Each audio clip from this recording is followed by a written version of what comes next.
Iran declares a final victory after what critics call Trump's failed China trip, a triumphant statement that Tehran used to project strength as regional partners reportedly reacted with alarm. A Mojtaba aide dropped a pointed hint to the UAE for Trump amid the attack on the Barakah nuclear plant, a cryptic message intended to signal both capability and resolve in the escalating confrontation. Is the United States now too scared to restart the war after she's warning, leaving the UAE and other Gulf states to confront rising uncertainty and fear about their security choices?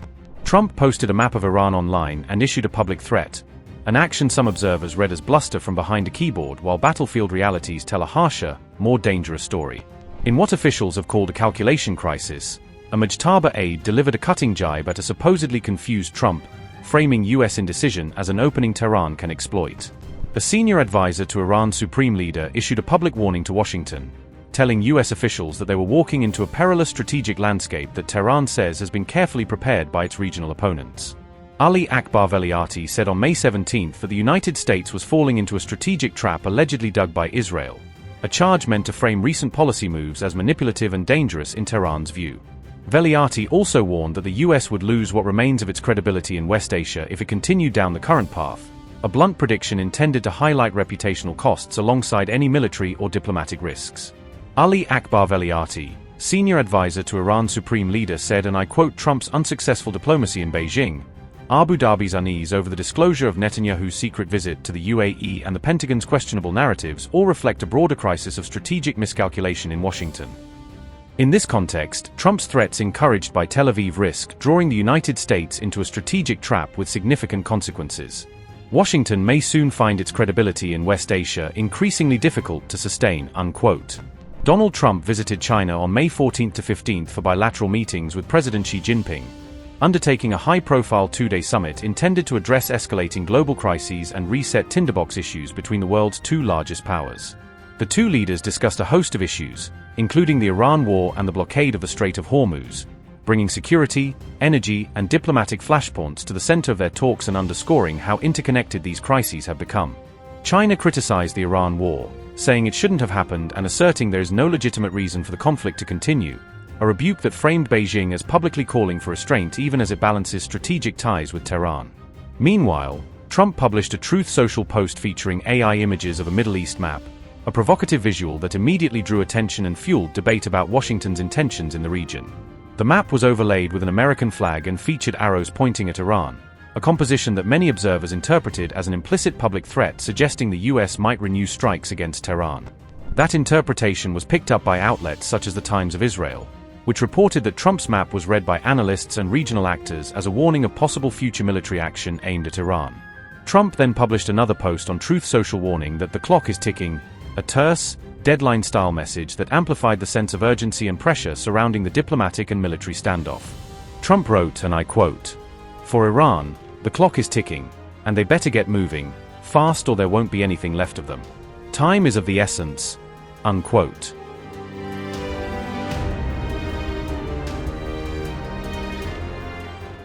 U.S. military officials said Iran posed a clear threat to global security and regional stability, framing Tehran's recent actions as risks that could ripple far beyond the Middle East and disrupt international order.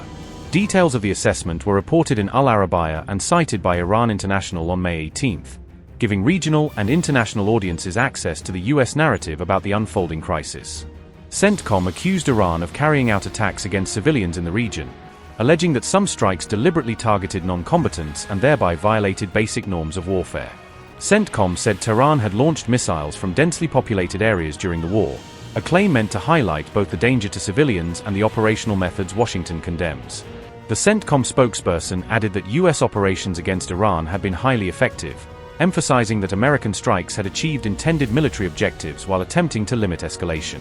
The spokesperson also said CENTCOM was enforcing a blockade over Iran's use of the Strait of Hormuz, describing measures intended to deny Tehran the ability to move certain ships and military material through that critical waterway.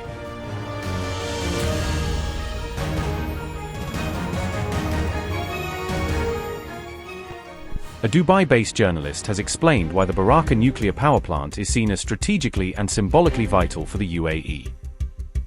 Al Jazeera spoke to journalist Natasha Turak after the reported drone attack on the Barakah nuclear power plant.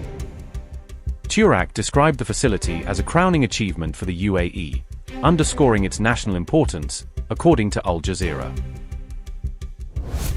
Natasha Turak said, and I quote, "It is the first and only nuclear power plant in the Arab world. Built in partnership with South Korea for $20 billion, the plant began full commercial operation in 2021 and supplies about 25% of the UAE's electricity. The Barakah plant also plays a key role in the UAE's climate and net zero goals by 2050. The UAE operates the plant with help from the US, with which it has an agreement to import nuclear fuel rather than developing its own ability to enrich and reprocess uranium. It's really been upheld as an example for the world on how to develop a safe and peaceful nuclear energy program." Unquote. No group has claimed responsibility for the attack, which reportedly caused a fire at an electric generator. Emirati officials said there was no danger to the public and no radioactive leak following the incident. Meanwhile, an Associated Press journalist provided additional reporting and fresh details about the latest attack. The United Arab Emirates says that a drone has struck a generator on the perimeter of its Barakah nuclear power plant. This is a major issue for the UAE, as the Barakah plant and its 4 reactors provide about a quarter of all electricity for this country on the Arabian Peninsula. No one has claimed responsibility yet for the attack. The UAE says that 3 drones came over its western border. It shot down 2 of them, and the other one was able to make the strike at Barakah. Now, the UAE says there's no radiological leak at the site. That's been confirmed also by the International Atomic Energy Agency, the UN's nuclear watchdog. And the UAE says it's still investigating who launched these drones. However, Iran and Iranian-backed Shia militias in Iraq conducted numerous drone attacks on Gulf Arab states during the war between the United States, Israel, and Iran that is still in a shaky ceasefire even today. This attack is likely to potentially draw the UAE further in. It's been trying to show that it's open again for business, that it's a safe haven for investments, but these continued attacks continue to shake this country, and it continues to draw into question whether the ceasefire will hold, particularly as US President Donald Trump has hinted that America could go back to combat operations as well. And on Iranian state television, we're seeing more people on air holding Kalashnikov-style rifles and promising to lay down their lives for Iran should the war restart.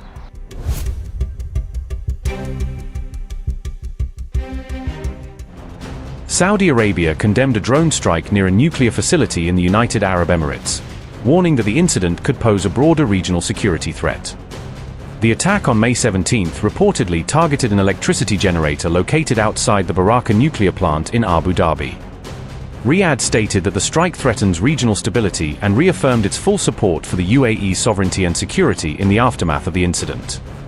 Saudi Arabia also categorically rejected the attack during diplomatic communication with the UAE, according to Iran International. UAE Deputy Prime Minister and Foreign Minister Abdullah bin Zayed Al Nahyan held a series of calls with regional counterparts to discuss the developments following the strike. Kuwait and Bahrain also condemned the incident, describing it as a dangerous escalation in an already tense regional environment. Kuwait said that targeting peaceful nuclear facilities violates international law and poses risks to civilian populations as well as the environment. Bahrain reiterated its solidarity with the UAE and praised the country's air defense systems for responding promptly to the perceived threat. Ahmed Abal-Gheit expressed relief after confirming that the fire resulting from the incident had been successfully contained. As Gulf countries expressed unified support for the UAE, Riyadh also reported drone incursions originating from what it described as Iraqi airspace. The UAE's nuclear regulator confirmed that there was no impact on the plant's safety, stating that all operational systems remained stable and fully functional. Authorities in the UAE have not yet identified the origin of the drone or the party responsible for carrying out the attack. The incident comes amid a fragile understanding between the United States and Iran, alongside ongoing efforts to reopen the Strait of Hormuz. Notably, this is not the first such incident involving the UAE since the April ceasefire, indicating continued underlying tensions in the region. On May 4th, a fire broke out at the Fujairah oil depot, which the UAE later attributed to a drone attack it said was carried out by Iran.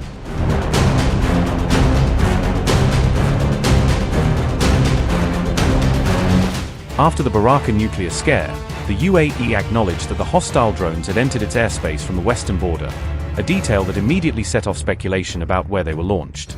Abu Dhabi authorities said air defenses intercepted 2 unmanned aerial vehicles, while a third managed to reach an electrical generator facility linked to the Barakah complex and trigger a fire. The Emirati Defense Ministry stressed that investigations are still underway, signaling that, at least officially, they are not yet ready to attribute responsibility to any state or group.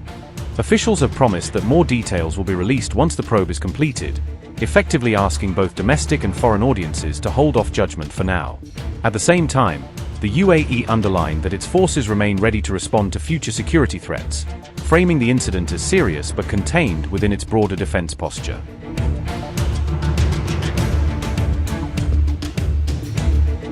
On May 17th, a drone strike caused a fire at an electrical generator associated with the Barakah nuclear power plant, instantly raising alarms about the vulnerability of critical energy infrastructure. The attack occurred in the Al Dhafra region and, crucially, outside the plant's heavily protected inner perimeter, allowing Emirati officials to stress that the reactor itself was never in direct danger. Abu Dhabi's media office reported that no injuries were recorded and that radiological safety levels remained unchanged, seeking to calm fears of any nuclear leak or contamination. Authorities emphasized that the blaze was quickly contained by emergency teams and did not breach any of Barakah's core nuclear safety systems, framing the incident as a security warning rather than a nuclear accident.